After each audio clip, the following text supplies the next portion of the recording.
Pessoal, beleza? Tudo bem? Tudo jóia com vocês? Voltamos aí para mais uma aula nossa aí do nosso CHC, o nosso curso de História completo para concursos vestibulares e também para militar. Tá aí eu com o chapelão do Rei do Gado. E o nosso curso de História é para quê? Para concursos vestibulares e também para militar. Sou deste chão onde o rei é peão, o laço na mão. Eita, nós, hein? Vamos falar então aí do nosso curso de História completo. O e-mail, historiacompanhão@outlook.com. Facebook, isto sai o celular para mensagem 3291650267. Continuando falando aqui do lado, crise de 29. Hoje nós vamos falar sobre o quê? Sobre a crise de 29, parte 2. Professor, tem outra parte? Sim. E vamos falar sobre a crise. Na nossa última aula, nós observamos como que a economia capitalista ela se consolidou, né, cresceu durante a chamada Bela Época, né, a Belle Époque. E nós observamos depois que esse fim da Belle Époque, nós vamos observar essa prosperidade vai começar a cair, principalmente com o início da Primeira Guerra Mundial, a Revolução Russa, com o bloco agora socialista e consolidando agora com o quê? Com a crise de 29. E essa crise de 29, pessoal, vai futuramente, eu vou falar mais na frente, beleza?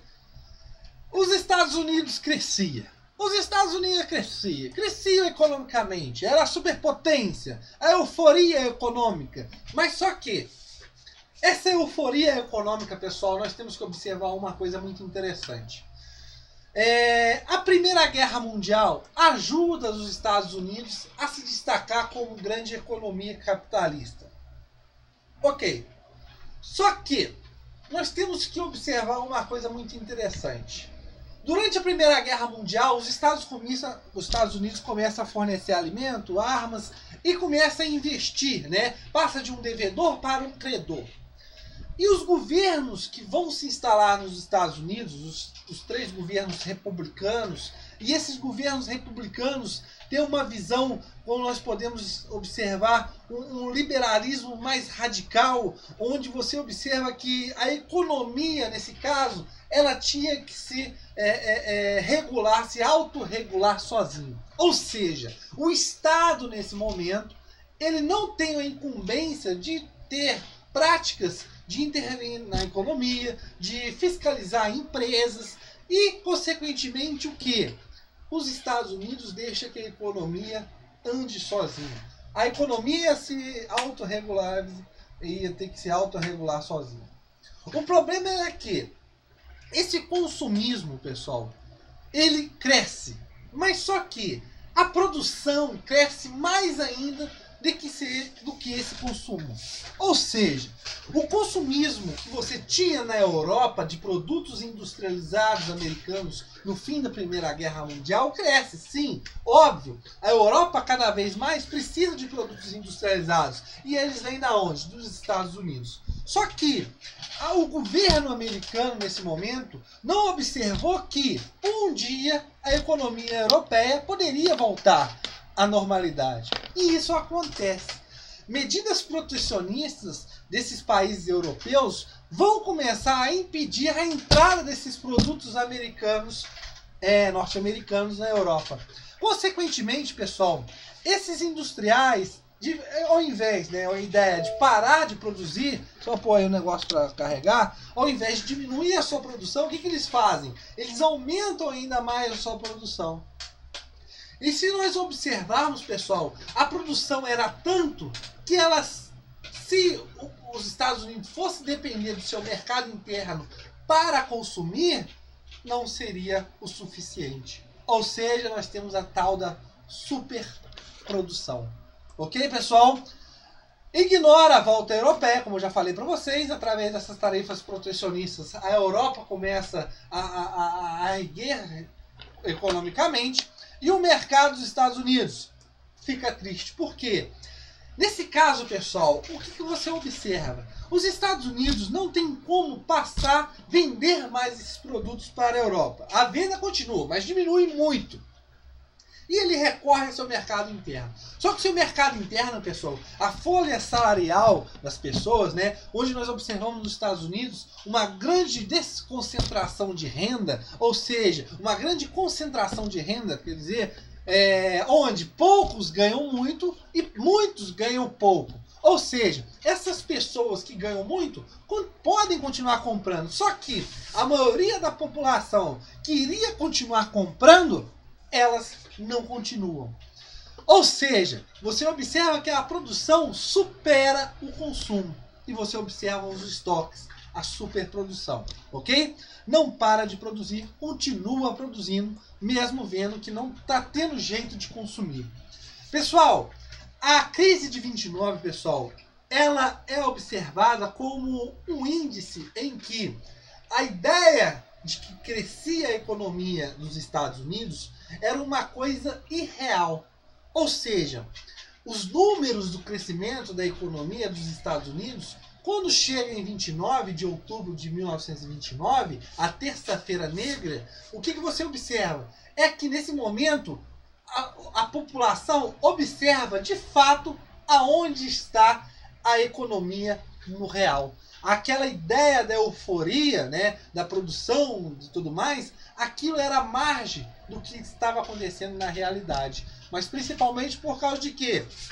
Uma não atuação fiscalizadora e intervencionista dos Estados Unidos, do governo americano na economia. Beleza?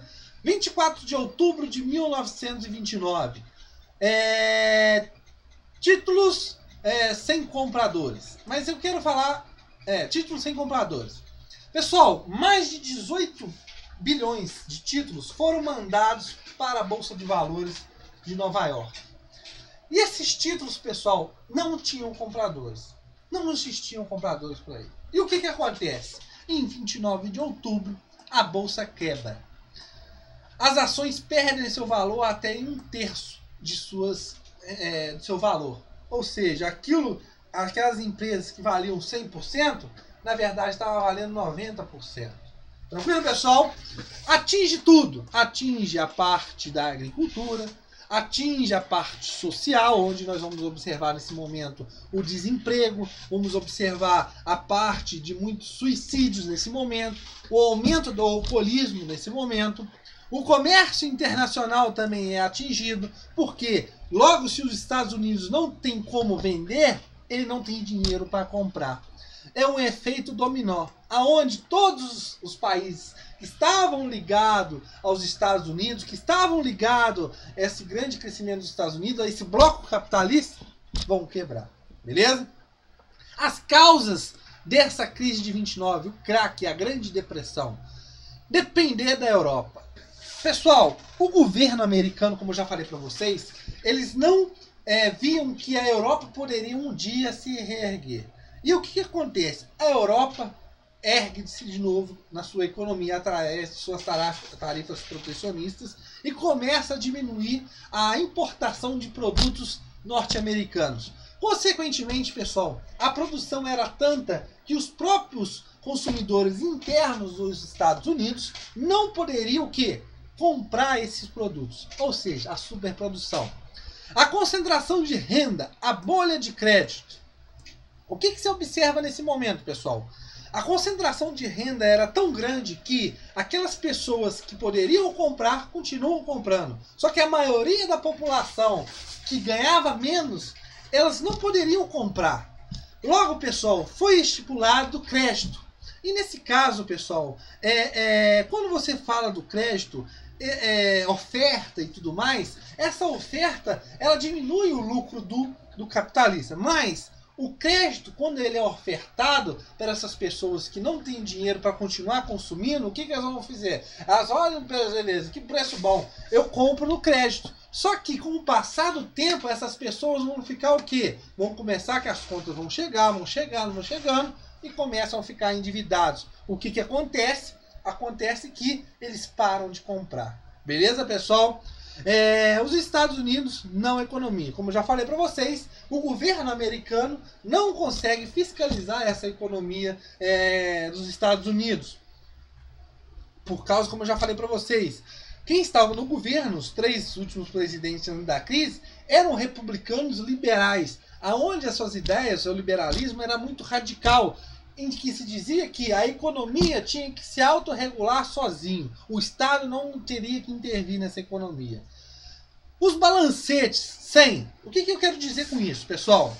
Chega no momento em que essas empresas elas não podem produzir tanto. Como assim?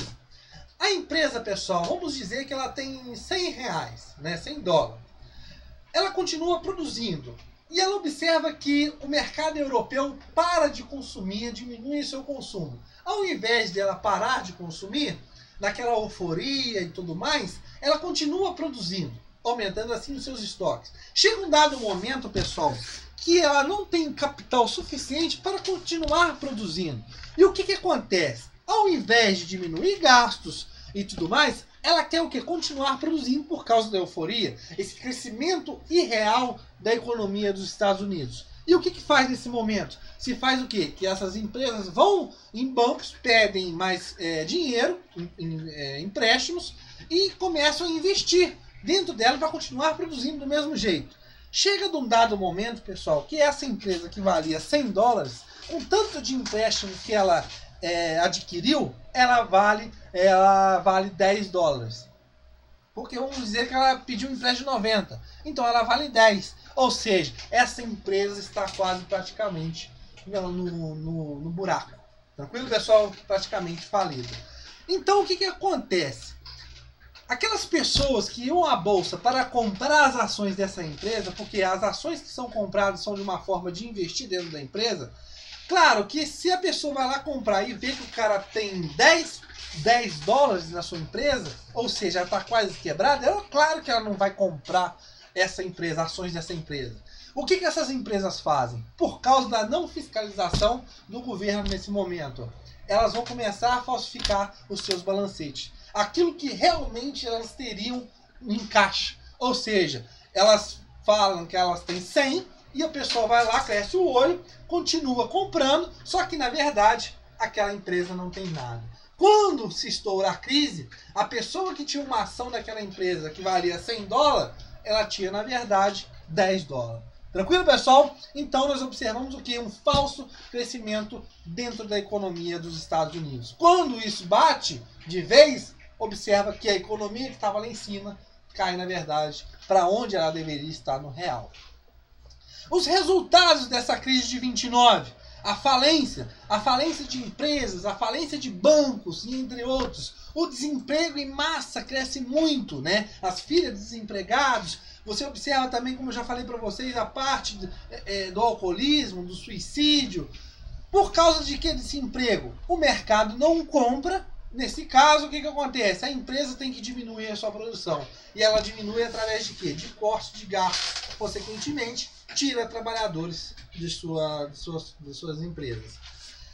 O Brasil está no meio disso tudo? Sim. Por quê? Os Estados Unidos não vende, também não compra. O Brasil, pessoal, nessa época, a principal parte, né, que daria receitas de exportação do Brasil, o principal, não quero falar com vocês aqui, que era o único. Você tinha outras receitas de exportação do Brasil, mas só que a que dava mais lucro era o café. Então, o Brasil foi muito afetado por parte assim, de uma exportação agrícola de produtos primários, onde você observa que esse café, pessoal, era muito exportado para os Estados Unidos. Logo, se os Estados Unidos não conseguem vender, eles não têm dinheiro para comprar e diminui a sua compra. Consequentemente, o que vai acontecer com esse café?